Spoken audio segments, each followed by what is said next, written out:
এটা হচ্ছে সিঙ্গারের একটি 32 ইঞ্চি এলইডি টিভি। এটার মেইন সমস্যা হচ্ছে টিভিটা অন করার পরে কিছুক্ষণ চলার পর অটোমেটিক ডিসপ্লে ব্ল্যাক আউট হয়ে যায়। এই যে দেখতে পাচ্ছেন এটা হচ্ছে আলট্রা স্লিম টিভি, আর এটা হচ্ছে রেজুলেশন 1920 রেজুলেশন। তো এখন আমরা এই টিভিটা আসলে এ ধরনের সমস্যা কীভাবে মেরামত করা যায় আমরা ওইটা আপনাদের সাথে শেয়ার করার চেষ্টা করব। আমরা টিভিটা অন করলাম, অন করার পরে আমরা কিছুক্ষণ অপেক্ষা করব, দেখব এটা কি ধরনের সমস্যা দেখায়, অর্থাৎ এটার সিমটমটা একটু দেখব। তো টিভিটা আমরা অন করে রেখেছি, বেশ কিছুক্ষণ চলতেছে। আমরা এর ভিতরে কিছু অংশ কেটে দিব, নাহলে ভিডিও অনেক লম্বা হবে। এটা অনেক সময় দেখা যায় 10 মিনিট পরে বন্ধ, আবার অনেক সময় দেখা যায় 2 মিনিট পরে বন্ধ। এই যে দেখতে পাচ্ছেন আপনার এটা বন্ধ হয়ে গেছে। এইভাবে ব্ল্যাক আউট হয়, কিন্তু তখন স্ক্রিনে লাইট থাকে, অর্থাৎ টোকা দিলে আলো জ্বলে। এটাকে বন্ধ করে আমরা আরেকবার দেখব। হ্যাঁ, বন্ধ করে আবার ছাড়লাম, আমরা আবার ছাড়ার সাথে সাথেই আবার ভিডিও চলে আসছে। এই ধরনের সমস্যাগুলো খুব ক্রিটিক্যাল হয়। তো আমরা আবার দেখছি, এই যে দেখতে পেলেন আবার ব্ল্যাক আউট হয়ে গেছে। হ্যাঁ, তা এখন আমরা এটাকে স্ক্রিনে আবার একটু টোকা দিয়ে দেখি যে লাইটের কী অবস্থা। আপনারা কাছ থেকে দেখলে হয়তো বা দেখতে পেতেন, আমরা দেখতে পাচ্ছি যে এটা লাইট আছে। যাই হোক, এটাকে আমরা এখন খুলে ফেলবো, খুলে এটার যে সমস্যা আছে এটা সমাধান করব এবং আপনাদের সাথে এই বিষয়টা শেয়ার করব, যেন আপনারাও এই জিনিসটা শিখতে পারেন যে এটা কীভাবে সমাধান করা হয়। প্রথমে আমরা স্ক্রুগুলো খুলে নিব।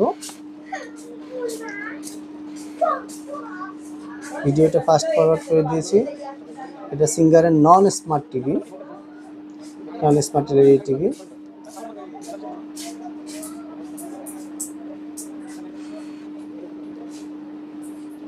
আমরা ব্যাক পার্টটা খুলে ফেললাম। এই যে আমরা একটু কাছ থেকে আপনাদেরকে সার্কিটটা দেখানোর চেষ্টা করছি, বা টিভির মাদারবোর্ডটা দেখানোর চেষ্টা করলাম। এই যে এটা হচ্ছে সেন্সর লাইন, এই সেন্সর লাইনটা আমরা খুলে আলাদা করে রাখবো, যেন আমাদের চেক করতে কোনো অসুবিধা না হয়। সেন্সরটা খুলে ফেললাম। এই যে এটা দেখতে পাচ্ছেন, এটা হচ্ছে প্যানেলের মডেল নাম্বার, ঠিক আছে, HB320W। আর এখানে যে আপনার যে রিবন কানেকশনগুলো আছে এগুলো আমরা আগে চেক দিয়ে নেব, এখানে কোনো ময়লা আছে কিনা। আমরা দেখতে পেলাম এই কানেকশনে কোনো ময়লা নেই, এটা পরিষ্কার আছে, সবই ঠিক আছে। এটাকে আমরা আগের জায়গায় পুনরায় সংযোগ করে দিচ্ছি। হ্যাঁ, এটা সাবধানে সহিত সংযোগ করবেন, যেন এটার যে পিনগুলো আছে এগুলো নষ্ট না হয়ে যায়। তা আমরা এই পাশ ওপাশ সব দিকে চেক দিলাম। এখন আমরা টিভিটা অন করেছি, দেখবো যে এটার আসলে আগের সমস্যাটা আছে কি না। তো আমরা শুরুতে টিভি চালু অবস্থায় এটার যে বেসিক কিছু ভোল্টেজ আছে এই ভোল্টেজগুলো আমরা মাপবো। এই ভোল্টেজগুলো মাপলে আমরা বুঝতে পারবো যে নষ্ট হওয়ার পরে কোন ভোল্টেজটা ড্রপ হয়। তো এখন আমরা শুরুতে দেখবো যে এই যে দেখেন প্যানেলের ইনপুট যে এলভিডিএস দিয়ে যেটা আপনার টিকন বোর্ডে লাইনটা এসেছে 12 ভোল্ট, ঠিক আছে ইনপুট।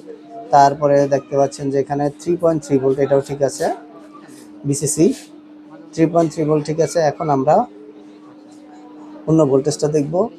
এইখানে দেখেন ভিজিএইচ একটা ভোল্টেজ আছে, ভিজিএইচ এই যে দেখেন 25 ভোল্ট, 25.9 ভোল্ট, এটা ভোল্টেজ ঠিক আছে। তারপরে হচ্ছে কি ভিজিএল একটা ভোল্টেজ আছে, দেখতে পাচ্ছেন -7.8 ভোল্ট দেখাচ্ছে। এরপর আরেকটা ভোল্টেজ আছে এবিডিডি, এটা দেখতে পাচ্ছেন আপনারা 16 ভোল্ট দেখাচ্ছে। তার মানে এখানে প্যানেলে যেই কটা ভোল্টেজ লাগে সব কটা ভোল্টেজই পারফেক্ট আছে। তো সমস্যা হওয়ার পরে কোন ভোল্টেজটা মিসিং হয় এইটা আমরা আগে দেখব। এই যে দেখতে পাচ্ছেন এখন টিভিটা ব্ল্যাক আউট হয়ে গেছে, অর্থাৎ লাইট জ্বলতেছে বাট ছবি নাই, ঠিক আছে। এখন আমরা ভোল্টেজটা মেপে দিই কোন কোন ভোল্টেজটা ড্রপ হয়েছে, তাহলে আমাদের এই জিনিসটা বুঝতে সুবিধা হবে। তো আমরা প্রথমে ভিজিএস ভোল্টেজটা দেখব। দেখেন ভিজিএস 10 ভোল্টে নেমে গেছে, ভিজিএস ভোল্টেজ ড্রপ হয়ে গেছে। তারপরে আমরা এটার যে ভিজিএস এর আরেকটা পয়েন্ট আছে, আচ্ছা যাক ভিজিএলটা দেখবো আমরা এখন। ভিজিএল ভোল্টেজটা দেখবো যে ভিজিএল ভোল্টেজটা কত আছে। এই যে ভিজিএল ভোল্টেজটা আমরা ধরছি, আপনারা দেখতে পাচ্ছেন 0.5 ভোল্ট, এখানে 7 ভোল্ট ছিল, -7 ভোল্ট ছিল। এখন ইনপুট ভোল্টেজটা ঠিক আছে কিনা এটা আগে দেখবো। যদি ইনপুট ভোল্টেজ ঠিক না থাকে তাহলে বুঝতে হবে মাদারবোর্ডের সমস্যা। যেহেতু ইনপুট ভোল্টেজ ঠিক আছে তাহলে মাদারবোর্ড ঠিক আছে। তাহলে আমার এখানে যে টিকন আছে, টিকনের পরে থেকে প্যানেলের দিকে যে লাইনটা আছে এদিকে কোথাও সমস্যা আছে। তো সর্বপ্রথম আমরা যে ডিসি টু ডিসি আইসি, এই আইসিটা আমাদের কাছে মনে হচ্ছে যে এই আইসিটা থেকে সমস্যা করতেছে। তো এই আইসিটাকে আমরা সর্বপ্রথম রিসোল্ডার এবং ক্লিন করে দেখব। আগে ক্লিন করব, পরে রিসোল্ডার করে দেখব হট গান দিয়ে যে এটা ঠিক হয় কিনা। যদি ঠিক না হয় তখন আমরা নতুন একটা টিকন বোর্ড সংযোগ করে দেখব বা রিপ্লেস করে দেখব ঠিক হয় কিনা। এখন দেখতে পাচ্ছেন এটা হচ্ছে এর টিকন বোর্ড। এটাকে আমরা এখন আগে ক্লিনিং করে রিসোল্ডার করব। তো আমরা এটাকে ক্লিন করার পরে এখন কিছুটা রজন বা পেস্ট দিয়ে নিচ্ছি যেন আমাদের এটা রিসোল্ডার করতে সুবিধা হয়।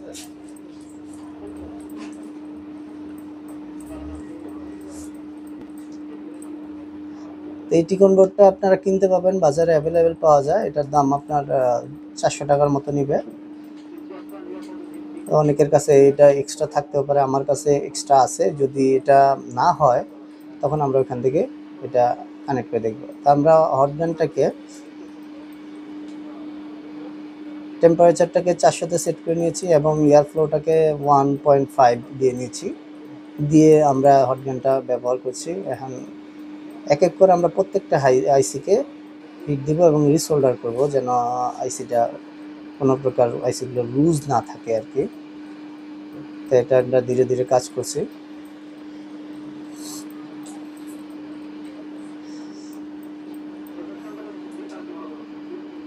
আপনারা যারা এটার কাজ বা হট গান আগে ব্যবহার করেন নাই তারা অবশ্যই সাবধানতার সহিত হট গানটা ইউজ করবেন। যে আমরা এটার কানেক্টরটা আবার একটু দেখে নিলাম, কানেক্ট করে দিলাম। এই যে আপনারা দেখতে পাচ্ছেন এইটা ছবিটা চলে এসেছে। আমরা এরপরে অনেকক্ষণ চেক করে দেখেছি যে টিভিটা আর বন্ধ হয়নি, তার মানে হচ্ছে আমাদের টিকনির সমস্যা ছিল। ধন্যবাদ।